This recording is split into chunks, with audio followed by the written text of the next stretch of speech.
भाजपा को झटका। नमस्कार, आप देख रहे हैं दिव्य हिमाचल टीवी और मैं हूं आपके साथ पल्लवी शर्मा। मैं आपके सामने फिर हाजिर हूं हिमाचल आज का मुद्दा लेकर।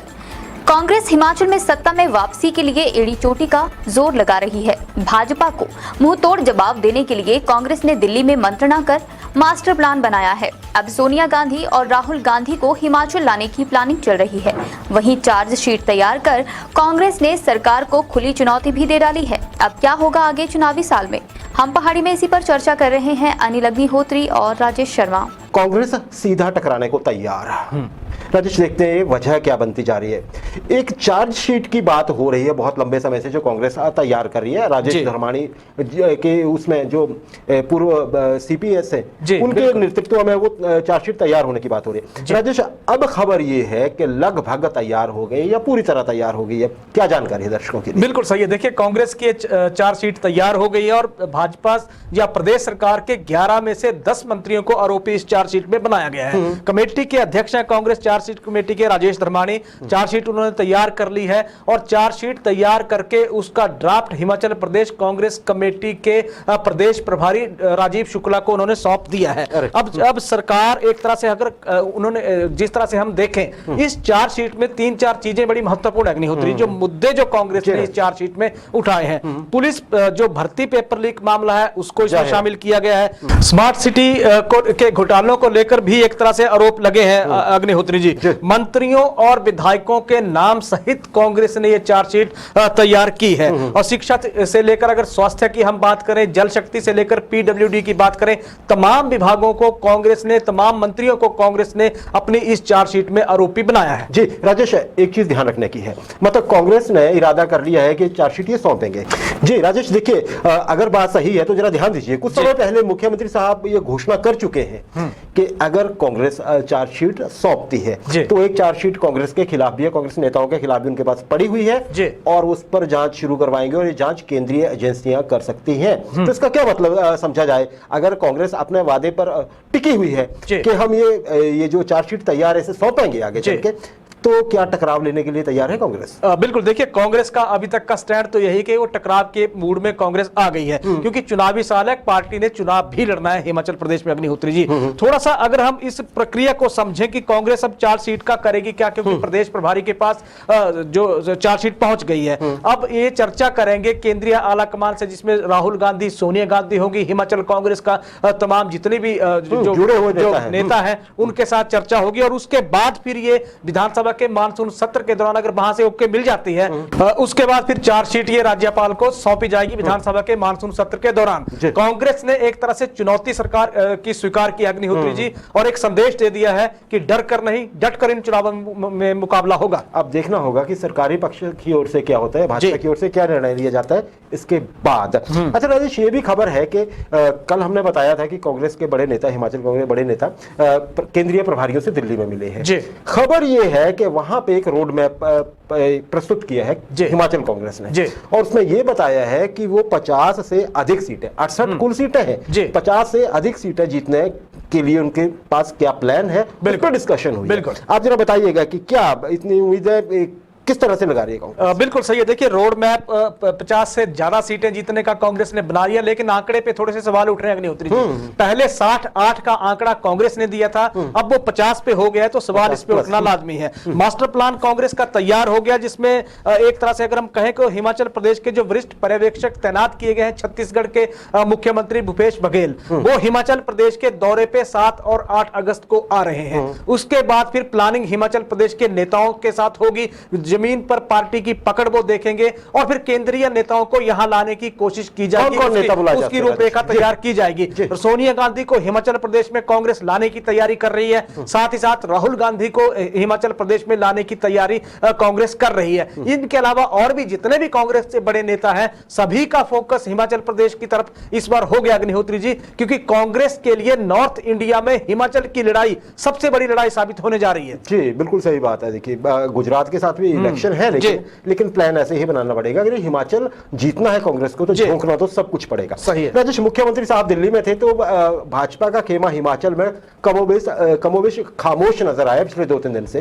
हम भी बार बार इनपुट लेने की कोशिश कर रहे हैं, लेकिन कम खबरें सामने आई। अच्छा, जरा ये बताइए कि मुख्यमंत्री साहब ने दिल्ली में पैरवी की है, बताते हैं, हिमाचली हितों की, और जोरदार तरीके से की है। खबर क्या है? बिल्कुल, देखिए 2 दिन का दौरा मुख्यमंत्री जयराम ठाकुर का दिल्ली का था अग्निहोत्री जी, और पहले दिन जिस तरह से राष्ट्रपति का सम्मान समारोह था वहां शिरकत की। फिर पिछले कल जो भाजपा शासित मुख्यमंत्रियों की बैठक थी उसमें प्रधानमंत्री के साथ उन्होंने शिरकत वहां समारोह उस कार्यक्रम में की है। हिमाचल प्रदेश के कई मुद्दों की सरकार के लिहाज से देखो तो बहुत सारे ऐसे मसले थे जिनका उन्होंने जो केंद्रीय आला कमान है केंद्र सरकार के वहां के साथ वो मुद्दे हिमाचल प्रदेश के रखे हैं। हमारी जिस तरह की मांगे हैं, फाइनेंशियल क्राइसिस जिस तरह से स्टेट के चल रहे हैं, केंद्र के साथ जिस तरह की परियोजनाएं लटकी हुई हैं, या फिर पड़ोसियों के साथ जिस तरह के विवाद है, पहले भी चर्चा उन पे हुई थी, फिर से एक बार चर्चा हुई है। दूसरी चर्चा वहां संगठन के लिहाज से हुई है, क्योंकि सरकार अभी चुनावी मोड में है और दिसंबर से पहले यहां हिमाचल प्रदेश में चुनाव होने हैं, उनको लेकर चर्चा हुई है। 2024 में जो लोकसभा के चुनाव होंगे वहां के लिए पार्टी की गाइडलाइन एक तरह से सामने आई है, उस पर भी चर्चा हुई है। तो 2 दिन के बड़े महत्वपूर्ण दौरा ये मुख्यमंत्री जयराम ठाकुर का दिल्ली का रहा है। सबसे बड़ी जरूरत तो राजेश संगठन की तो खैर हुई है, वहां सारी चीजें आपने बिल्कुल डिटेल में बताई, लेकिन हिमाचल को जरूरत है धन की, पैसा। बिल्कुल वही बड़ा रुपया इस समय पे हिमाचल के लोगों को और हिमाचल की गवर्नमेंट को चाहिए, तभी सारे काम बनते नजर आएंगे। राजेश, कल कांगड़ा जिला में भाजपा की एक बैठक हुई, बिल्कुल बहुत चर्चा में है ये बैठक, बिल्कुल, और उस बैठक से जाहिर है कि जो पहले निर्दलीय विधायक हुआ करते थे होशियार सिंह भाजपा में शामिल हुए, वो तो खुश नजर नहीं आ रहे होंगे। क्या जानकारी है? बिल्कुल सही है। देखिए, ज्वालामुखी के अधवानी में यह बैठक हुई अग्निहोत्री जी, और देहरा ये जो भाजपा कार्य समिति की ये बैठक हुई है, और इस बैठक में देहरा के विधायक जो अभी भाजपा की सदस्यता जिन्होंने ग्रहण की है वो भी जब बैठक में पहुंचे अधवानी में, जहां उनके साथ थे वन मंत्री राकेश पठानिया उस बैठक का हिस्सा बने, पूर्व मंत्री रविंदर रवि उस बैठक में थे, साथ ही देहरा जो ज्वालामुखी के विधायक रमेश धवाला है वो भी बैठक का हिस्सा बने। जैसे ही वहां पे एंट्री हुई है होशियार सिंह की, तो देहरा मंडल के कुछ भाजपा के पदाधिकारी वहां उनको देखकर एक तरह से भड़क पड़े और उन्होंने बैठक का बहिष्कार कर दिया। मसला यही था अग्निहोत्री जी कि जिस तरह से देहरा मंडल के पदाधिकारी सवाल उन्होंने पूछा, क्योंकि उस जो कार्य समिति की बैठक थी उसमें सिर्फ चंद लोगों को बुलाया गया था, गणमान्य हस्तियों को बुलाया गया था, जिसमें विधायक को न्योता नहीं दिया था। तो फिर कार्य समिति की बैठक में देहरा के विधायक कर क्या रहे थे, सवाल उन्होंने खड़े कर दिए वहां पे। उसके बाद हालांकि समझाने की कोशिश वन मंत्री ने भी की, मान मुलब्बर का दौर चलता रहा, लेकिन तमाम पदाधिकारी, बहुत सारे ऐसे चेहरे थे जिन्होंने उस बैठक से किनारा कर लिया, और किनारा तब तक किया जब तक कि विधायक होशियार सिंह वहां से चले नहीं गए। उनके जाने के बाद फिर वो पदाधिकारी बैठक में पहुंचे। तो एक तरह से अगर हम देखें तो देहरा जो मंडल बीजेपी है, अभी भी ऐसा लग रहा है कि उन्हें को एक सवाल उन्होंने खड़े कर दिए थे। पहले ये सवाल खड़ा किया था कि जो विधायक की जो एंट्री बीजेपी में हुई है उसमें मंडल को कॉन्फिडेंस में नहीं लिया गया है, और दूसरा वो विधायक को स्वीकार अभी नहीं कर रहे हैं। तो इस तरह से बीजेपी की अगर हम देखें तो चुनावी साल में एक तरह से एकता पे एक तरह से पोल अब खुलने लगी अग्निहोत्री जी। जी बिल्कुल राजेश, इसमें एक और संदेश भी छुपा हुआ है उन नेताओं के लिए जो चुनावों से ठीक पहले किसी दूसरी पार्टी में एंट्री करने जा रहे हैं। सही है। जिस संगठन ने जी 5 साल आप लोगों का विरोध किया है, बिल्कुल, अब 5 साल पूरे होने से ठीक पहले वो आपका स्वागत कैसे करेगा, ये बड़ा सवाल है, और जनता को फेस कैसे जी बड़ा सवाल है। जवाब सबको देना होता है। इसी संगठन को बाद में जनता के पास जाके ये कहना पड़ेगा कि नहीं जी 5 साल तो हम इनका विरोध कर रहे थे, लेकिन अभी हमारा फैसला पार्टी ने ये लिए, अब आप इनका समर्थन कर दीजिए। बिल्कुल ऐसा होता नहीं है। राजेश, अगले प्रश्न की और अंतिम प्रश्न है सियासत में आम आदमी पार्टी को लेकर। बिल्कुल, मौसम कुछ ज्यादा मेहरबान नजर नहीं आता जी। आज सोलन में रैली थी अरविंद केजरीवाल साहब, आए तो जरूर लेकिन किसी और अंदाज में आए, क्या खबर है? बिल्कुल सही, ऐसा लग रहा है कि आम आदमी पार्टी का बरसात पीछा नहीं छोड़ रही है। आम आदमी पार्टी की रैली थी आज छोड़ो मैदान सोलन में। एक तरह से जिस तरह से आम आदमी पार्टी ने गांव की तरफ रुख किया है, पंचायतों में जो पंचायत प्रमुख, उप प्रमुख और सचिव आम आदमी पार्टी के बनाए हैं, उनको आज पद और गोपनीयता की शपथ दिलाई जानी थी, जिसके लिए दिल्ली के मुख्यमंत्री अरविंद केजरीवाल और पंजाब के मुख्यमंत्री भगवंत मान ने सोलन पहुंचना था। मौसम बाधा बना, मौसम के कारण, भारी बारिश के कारण वो नहीं आ सके। वो एक तरह से सीधा जो संवाद उनका होना था वो नहीं हो पाया।